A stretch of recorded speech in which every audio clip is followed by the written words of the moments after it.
Cricket से जुड़ी तमाम खबरें, वर्ल्ड रिकॉर्ड, आईसीसी रैंकिंग और आने वाली सीरीज के शेड्यूल से बाखबर रहने के लिए सब्सक्राइब करें बी ऑफिशियल चैनल को और दबाएं बेल के बटन को ताकि आप हमारी लेटेस्ट वीडियो सबसे पहले देख सकें।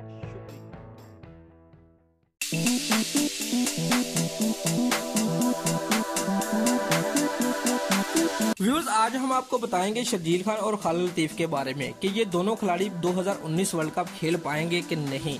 बहुत सारे लोगों के इस हवाले से कमेंट आ रहे थे कि इनकी पाबंदी का क्या बना, इनकी पाबंदी खत्म हो रही है या नहीं। व्यूअर्स, आज हम आपको सच बताएंगे कि असल मुआजरा क्या है। आप लोगों से गुजारिश है कि वीडियो को शुरू से लेकर एंड तक देखते रहे। व्यूअर्स, सबसे पहले हम बात करते हैं खालिद लतीफ की। जैसा कि आप सब लोग जानते हैं, Khalid Latif left hander batsman है और ये पाकिस्तान टीम का हिस्सा भी रह चुके हैं और पीएसएल में इस्लामाबाद यूनाइटेड की तरफ से खेल रहे थे और इसी दौरान इस पर इल्जाम लगा कि ये मरकजी मुलजिम है और इनको जो है फौरी तौर पर मुअत्तल करके पाकिस्तान भेजा गया और इनके खिलाफ एक केस चलाया गया, जिसके बाद इनको 5 साल की सजा सुनाएगी।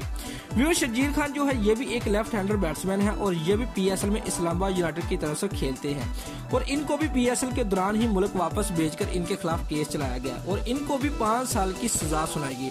लेकिन व्यूअर्स, शर्जील खान की 5 साल की सजा इस तरह थी, इसको जो है 2 हिस्सों में तकसीम किया गया, यानी 2.5 बरस की जो सजा उनको देगी और बाकी 2.5 बरस की सजा जो मुअत्तर रहेगी।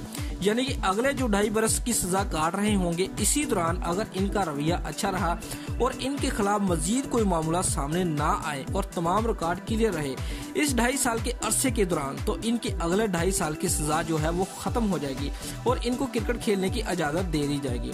लेकिन व्यूअर्स, अफसोस की बात यह है कि ये 2.5 साल का अरसा जो इनकी सजा का है वो खत्म हो रहा है सितंबर 2019 में और वर्ल्ड कप 2019 खेला जाएगा 30 मई से 15 जुलाई तक और शर्जील खान की सजा पूरी होगी सितंबर 2019 में और शर्जील खान 2019 वर्ल्ड कप में मुकम्मल तौर पर बाहर हो चुके हैं। तो दोस्तों, ये थी हमारी आज की वीडियो। अगर आपको वीडियो अच्छी लगी है तो लाइक और कमेंट लाजमी करें और हमारे चैनल को सब्सक्राइब करना मत भूलिए। शुक्रिया।